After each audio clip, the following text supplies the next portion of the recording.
again. So we are starting chapter 3 in this video, and this chapter is all about acids and bases. So some of this might be review, but this will also be a good introduction into some newer concepts that we'll use throughout organic chemistry. So down below, you'll notice a chart with some different substances as well as some numbers. So you might remember that this is a pH scale that ranges from 0 to 14. And if you have a lower number, that means your solution is acidic. So anything between 0 and about 7 is acidic. If you have something with a pH of 7, that is neutral. So it's neither acidic nor basic. And then if you have a solution with a pH of about 7 and above, then it is basic. So you'll notice that some examples of acids are listed, such as stomach acid, lemons. So lemons contain citric acid, grapes, tomatoes, bananas. Milk is somewhat neutral, but it is slightly acidic. And then in the middle, we have pure water, which is neutral. And then we start getting into the bases, so things like eggs, baking soda, soap, ammonia, bleach, and oven cleaner.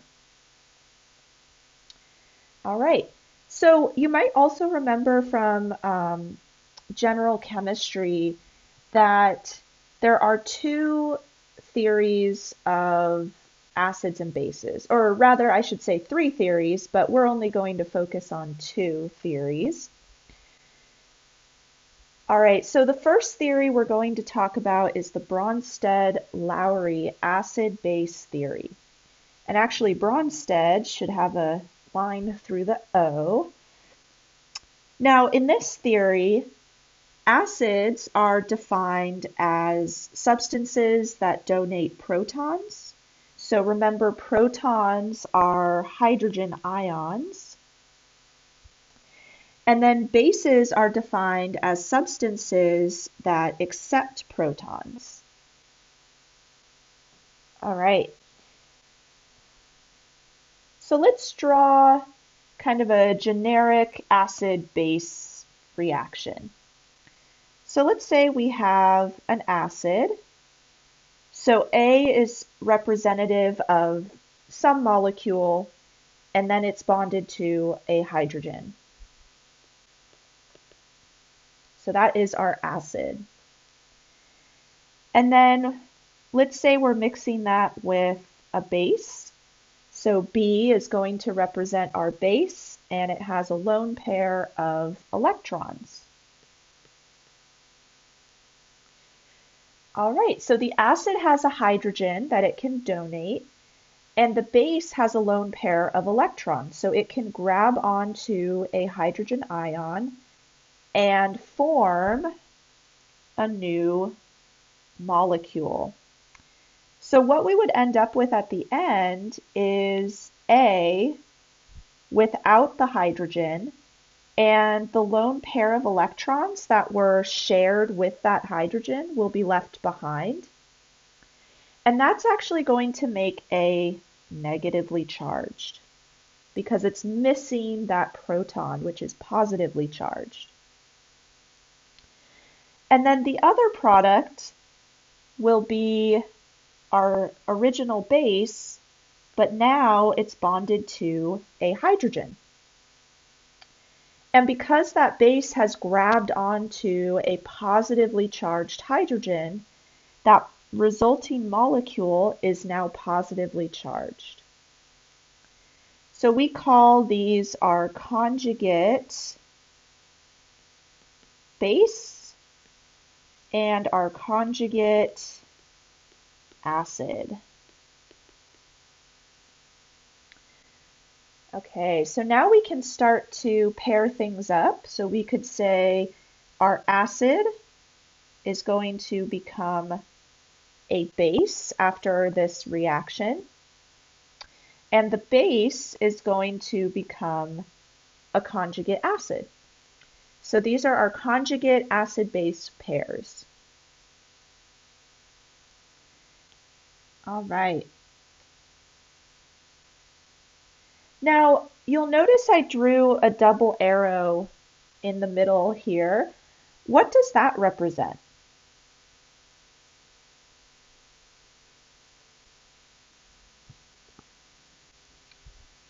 Equilibrium. So the double arrow tells us that this reaction could go back and forth until equilibrium is established. And even then, we'll still have some back and forth between reactants and products, but the concentrations of each will stay the same. Okay, so one more thing before we go on. You might also recall that strong acids form stable but weak conjugate bases. And I'm just going to abbreviate conjugate here. So if you have a really strong acid like hydrochloric acid, it's going to react with a base and we'll be left with chloride ions at the end.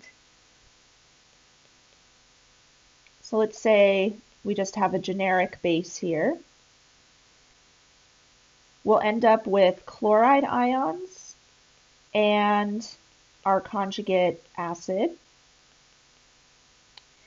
Now, that chloride ion is our conjugate base, but it's pretty stable and really weak as a result of it being stable. So it doesn't want to react with anything. So chloride ions are terrible bases, basically. No pun intended. So that's just something to keep in mind as well as we go forward, because in the future, we're going to start to think about which side is favored in an equilibrium process. So are reactants favored, are products favored? And that can have a huge effect on reactions in general. All right, so I'm just going to erase this reaction down below, because we should also note that strong bases similarly form stable but weak conjugate acids. So something like sodium hydroxide, that's going to form water after a reaction, and that's a pretty weak acid.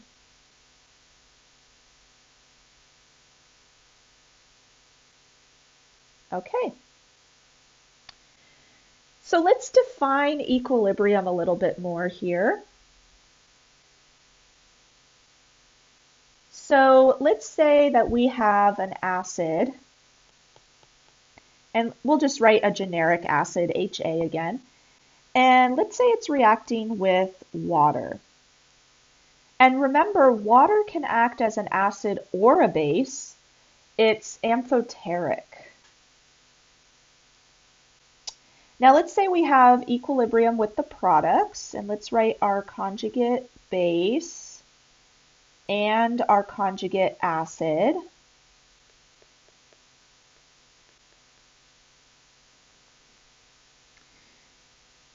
Now, you might recall that we can write an equilibrium expression. So that would be KEQ. All right, so do you remember how to write this? Is it reactants over products or products over reactants? Products over reactants. So remember, we write the concentration of each product in brackets.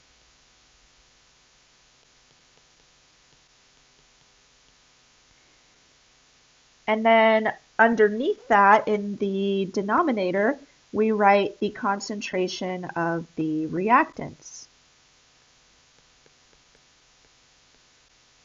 Okay.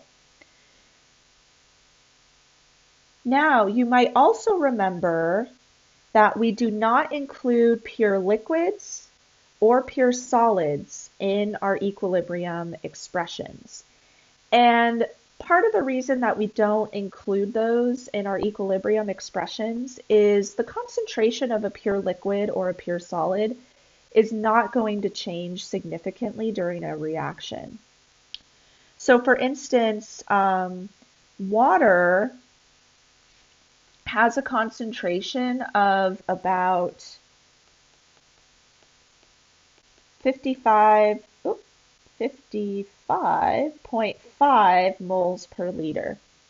And that doesn't change significantly during this type of reaction. That's a really high concentration. So any change will be minimal. So instead, we're going to move the concentration of water up and over. And we're going to write a new constant value here called Ka, or the acid dissociation constant. And this is equal to Keq times the concentration of water. And then that is equal to whatever's left over in our expression from above. So we have our products in the numerator. And now we only have one reactant in the denominator, which is our acid. Okay, now do you remember if you have a large Ka value or a large acid dissociation constant, does that mean your acid is strong or weak?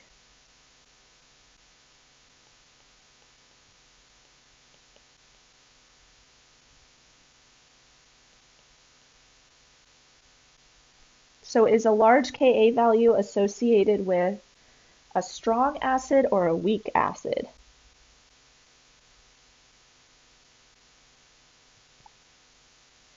So you can think about this in terms of those hydronium ions in the numerator, right? So if you have a lot of hydronium ions, that means your acid is giving up protons very, very easily. So is that strong or weak? Strong. So if you have a large Ka value, that means you have a strong acid. Or you could also say you have a large concentration of hydronium ions. Okay, now what if you have a small Ka value?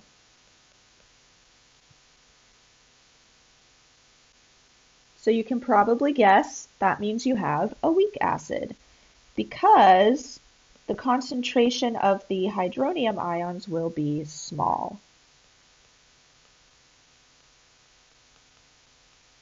So again, if you don't have very many hydronium ions that are formed during this reaction, that means that your acid isn't giving up its protons very easily. So that means it's not a very good acid, right? So it's a weak acid. My writing is a little diagonal.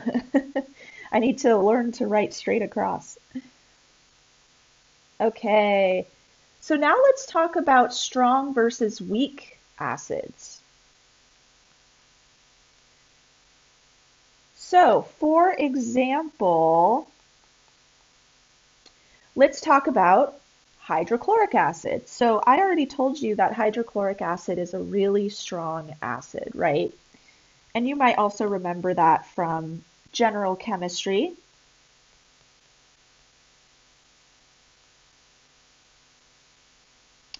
Okay, so what are the products in this reaction? Feel free to pause the video if you want to figure out those products.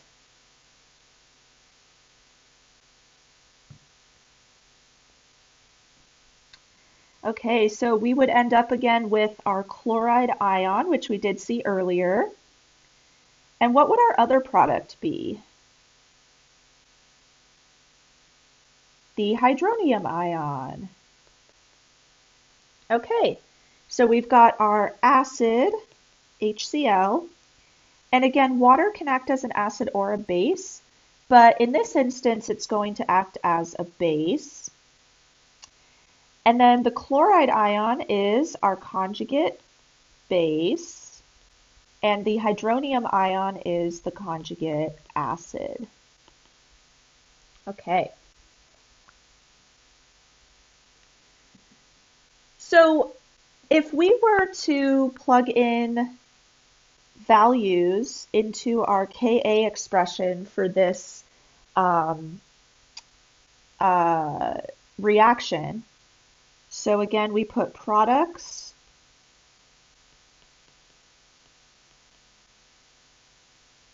over reactants, and we do not include water again because it's a pure liquid. But if we were to plug in concentrations into this expression, we would get a very large Ka value. So on the order of 100 million. And that's because hydrochloric acid is super strong. So it's going to dissociate completely and give up all of its hydrogen ions or protons. So we end up with a huge concentration of hydronium ions.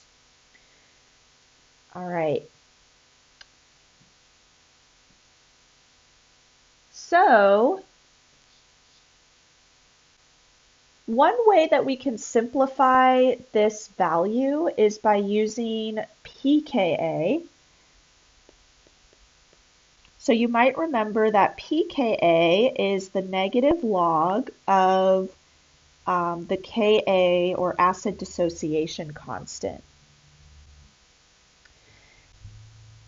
All right, so if we plug in 100 million into our pKa expression here, we would get a value of -8, or something approximately like that. So what that tells us is that if you have a small pKa, so a negative pKa, for instance, that means you have a strong acid.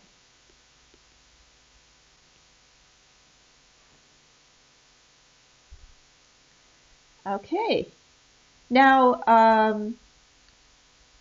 pKa can range anywhere from, I believe, -10 up to about 50. So it's a much smaller scale that we're working with versus the dissociation constants or the Ka values, which can be super huge or super, super small. So pKa values are a little bit easier to work with, which is why we're going over it again. Okay, so let's look at another acid. Let's look at CH4, methane.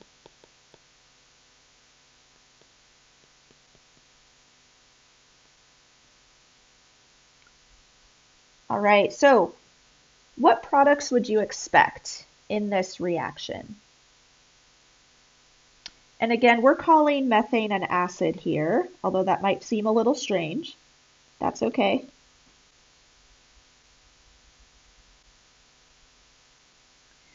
So if methane acts as an acid and gives up a proton, we would end up with CH3.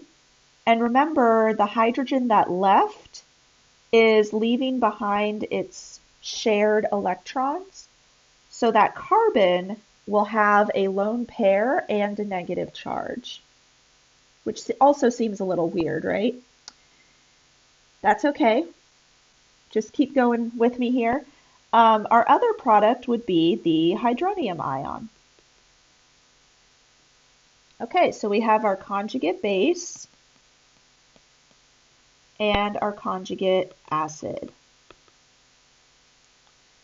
Now, if we write out the Ka expression, we would have the concentration of CH3 minus in the numerator times the concentration of the hydronium ions, all divided by the concentration of methane. Because again, we don't include pure liquids in our expression. So if we could plug in values for the concentrations, what we would find is a Ka value somewhere on the order of 0.0000000, etc. We would have about 48 zeros there.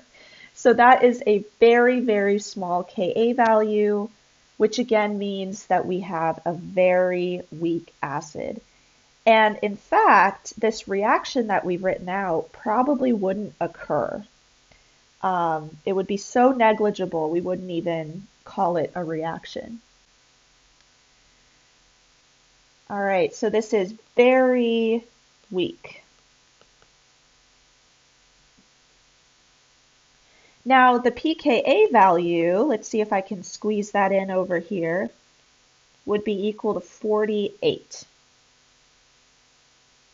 So that tells us that a large pKa value means that we have a weak acid.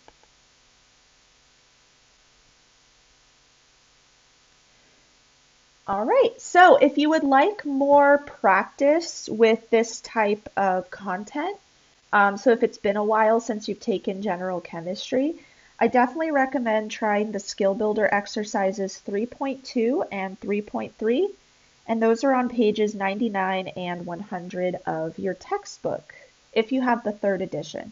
If you have the second edition, there should be similar Skill Builder exercises, but they might be on different pages.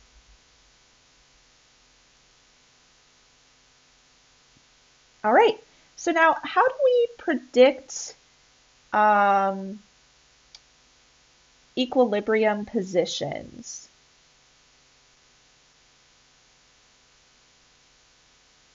So for instance, let's go back to our hydrochloric acid example.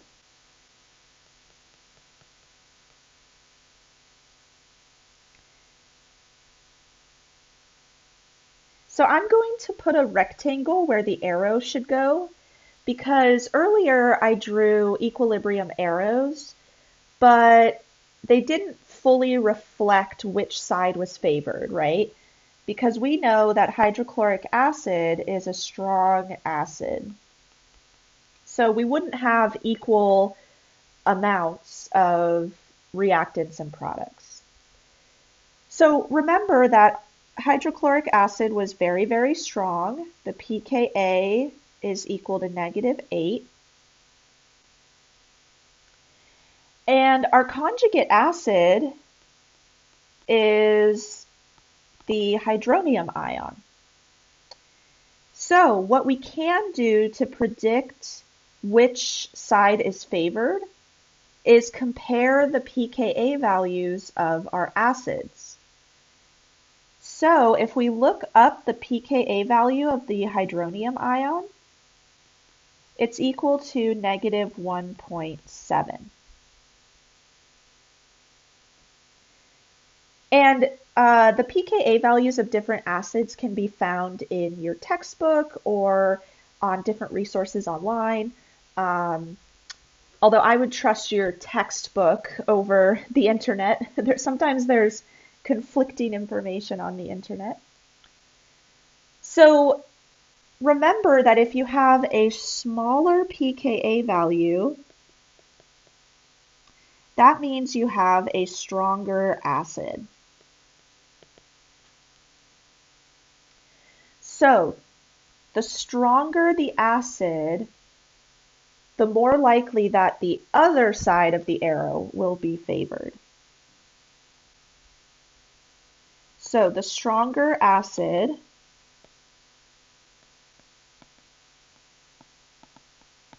drives equilibrium Or you could even say pushes equilibrium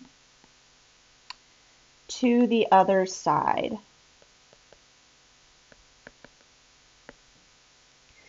So if we're going to draw an arrow in that box up above, we would draw a really long arrow going towards the products. And then we would draw a little tiny arrow pointing towards the reactants. So in the past, you've probably heard that hydrochloric acid dissociates 100%. That's not entirely true. It's more like 99.9%. So we still want to reflect that 0.01% that or 0.1% in our arrow. So we want to show that the reactants could reform, but it's not very likely. So equilibrium favors the products.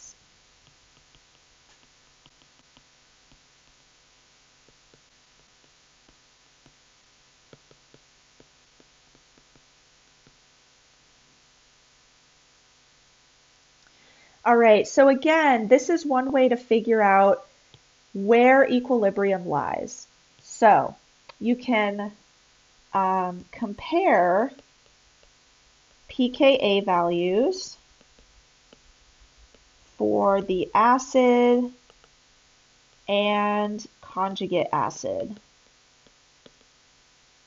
to predict equilibrium.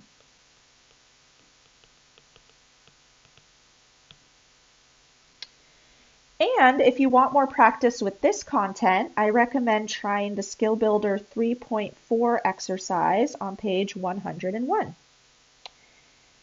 So even if you feel like you've got this content down, this is kind of new, right? Trying to predict equilibrium based on pKa. So I do recommend trying that Skill Builder. All right, so I think we'll stop here today. In the next video, we're going to talk about how to predict relative acidity. So is one acid stronger than another? And how do we determine that? So I will see you then.